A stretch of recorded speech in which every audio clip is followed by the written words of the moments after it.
Halo teman-teman, selamat datang di NJ Worship. Buat teman-teman yang baru bergabung, jangan lupa untuk klik tombol subscribe-nya dan jangan lupa untuk hidupkan loncengnya.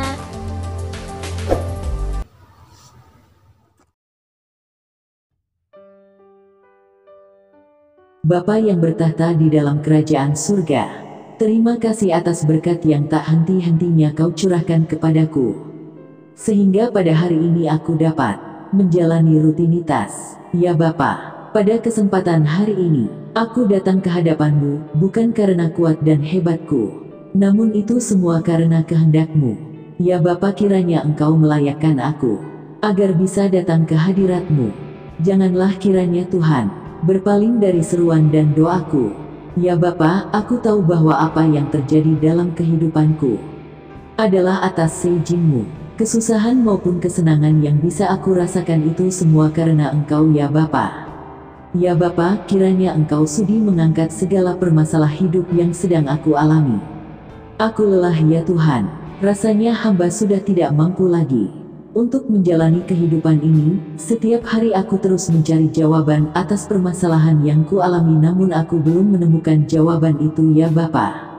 Namun satu hal yang aku percaya, bahwa janji-Mu nyata bagi orang-orang yang setia kepadamu.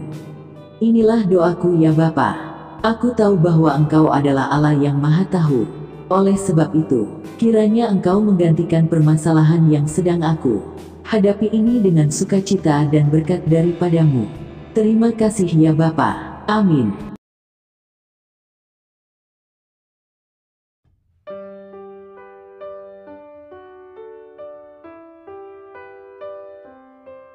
Renungan tentang pemulihan hidup. Sebelum kita bicara lebih dalam, mungkin ada pertanyaan, apa arti kata pemulihan? Pulih artinya kembali normal atau recovery. Kembali baik seperti dahulu kala sebelum jatuh sakit, sebelum bangkrut, sebelum rumah tangga dilanda masalah.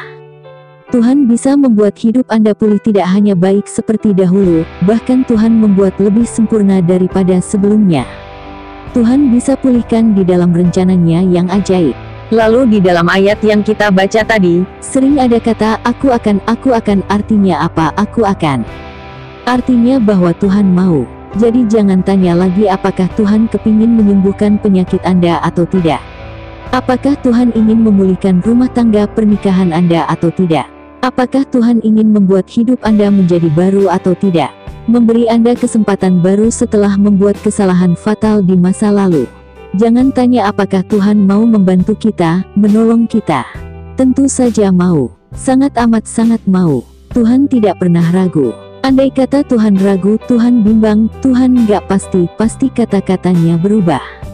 Berbeda, bukan aku akan, tapi aku akan berusaha, tapi ini aku akan, langsung ke actionnya. Tuhan tidak mempertanyakan kemampuannya. Jadi kita jangan pernah bimbang akan kehebatannya. Apakah Dia sanggup memulihkan kita? Bagaimana kalau nasi sudah jadi bubur? Apakah Dia bisa membuatnya kembali menjadi nasi? Manusia itu pikirannya dangkal. Dengan bubur pun, Tuhan bisa melaksanakan rencananya. Kalau Anda bersyukur.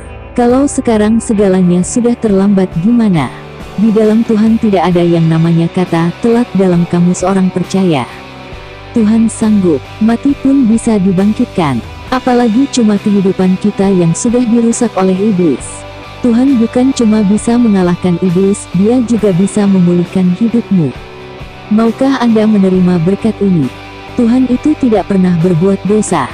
Jadi kalau yang memberi janji adalah orang berdosa, saya ragu. Sebab sebelum mereka bisa menolong kita, manusia sendiri jatuh. Contohnya ada orang yang berkata, aku mau tolong hidupmu, pasti akan menuntunmu dengan baik. Tapi dia sendiri berbuat kesalahan. Bagaimana orang buta menuntun orang buta? Dua-dua masuk ke dalam selokan. Saya tidak pernah bisa memberikan, sungguh-sungguh memberikan, kepercayaan penuh kepada orang karena orang tetap adalah orang.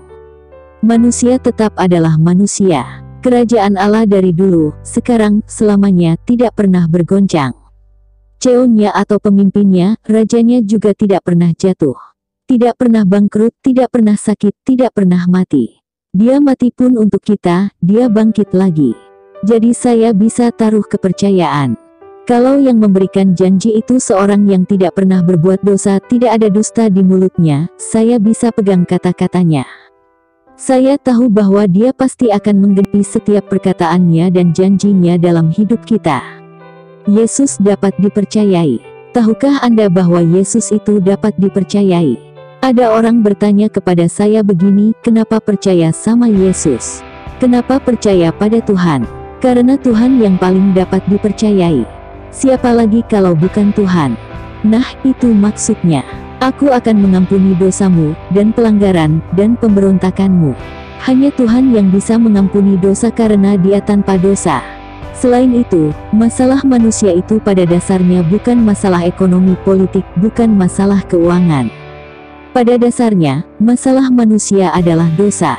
Jadi kalau ada orang yang bisa mengampuni dosa, dia pasti bisa selesaikan masalah kita.